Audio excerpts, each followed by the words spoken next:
राजस्थान और गुजरात दोनों पार्टियों में काम करता था। तब 2007 में मैं उमा भारती पार्टी का राष्ट्रीय उपाध्यक्ष था और गुजरात का प्रभारी था। उमा जी ने 54 आदमी खड़े कर दिए। तब आदरणीय मोदी जी आपने जयंती बारोट सांसद के साथ मुझे घर बुलाया और बोले कि उमा जी से कहो कि वो गुजरात में ना आए, और गुजरात की आपकी रिक्वेस्ट मानकर उन्होंने गुजरात में आने का कार्यक्रम स्थगित किया। सूरत हमारी लास्ट प्रेस कॉन्फ्रेंस थी। उसके बाद भी अशोक सिंघल को दबाव डालना पड़ा और जो किया वो आपने किया, मगर उमा भारती नहीं आई, इसलिए आपके 76 वोट्स आए और कांग्रेस के 68। ये उमा भारती की मेहरबानी थी कि उन्होंने चुनाव का रण छोड़ दिया मोदी जी के कहने पर, अन्यथा क्या बात होती आप खुद सोचिए। अगली बार 2012 में मैं वापस जनता दल यू का राष्ट्रीय महासचिव था और गुजरात के चुनाव का प्रभारी था। शरद यादव का नंबर 2 था। तब आपके खिलाफ नीतीश बहुत बोलते थे, आरोप लगाते थे। तब आपने मुझे फोन करके कहा, फोन मैंने उठाया, आपने बात की मुझसे कि आपका मुख्यमंत्री जिसके आप राष्ट्रीय महासचिव हो इस प्रकार बोलता है, ये ठीक नहीं है। तो मैंने कहा करके बात नहीं बोलेगा, और मैंने कहा मिस्टर नीतीश कुमार, तुम बार बार मोदी से कहते हो टोपी क्यों नहीं पहनता है, मैं चाहता हूं तुम गुलाम नबी से पूछो वो जनेऊ क्यों नहीं पहनता है। इसके लिए मुझे जेडीयू के राष्ट्रीय महासचिव से के पद से हटाया गया। मुझे इसकी कोई चिंता नहीं थी।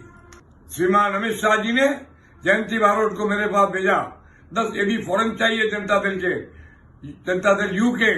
मैंने हाँ भरी और दिए। सब बातें भूल गए, इसकी मुझे कोई चिंता नहीं है, मुझे आपसे कोई अपेक्षा भी नहीं है। मैं केवल आपकी याद दिला रहा हूं।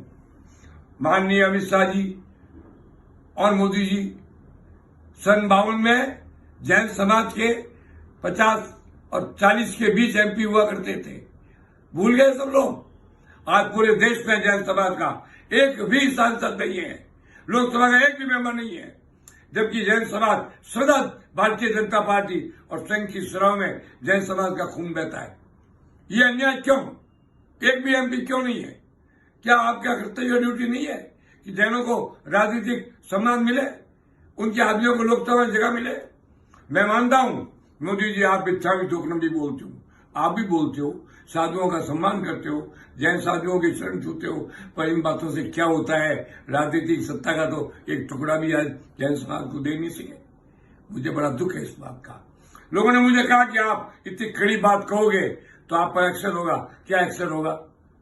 80 साल का हूं, बड़े बड़े पदों पर हूं, मेरे अंडर में 3 चीफ मिनिस्टर हैं, मैं ऑल इंडिया कांग्रेस का सेक्रेटरी था, अजीत जोगी, कमलनाथ, दिग्विजय खड़े रहा करते थे।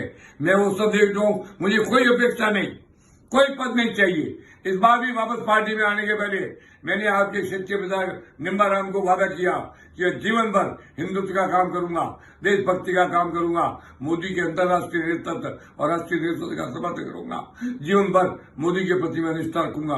मैं अपनी बात पर कायम हूं, पर आज मुझे कहने के लिए बाध्य होना पड़ा है कि मेरे साथ कोई अपेक्षा न हो, मुझे मंजूर, कुछ तो मिले मुझे मंजूर, पर मेरे समाज के साथ इतना घोर अन्याय नहीं होना चाहिए कि आज पूरे देश में एक भी लोकसभा सदस्य जैन नहीं है।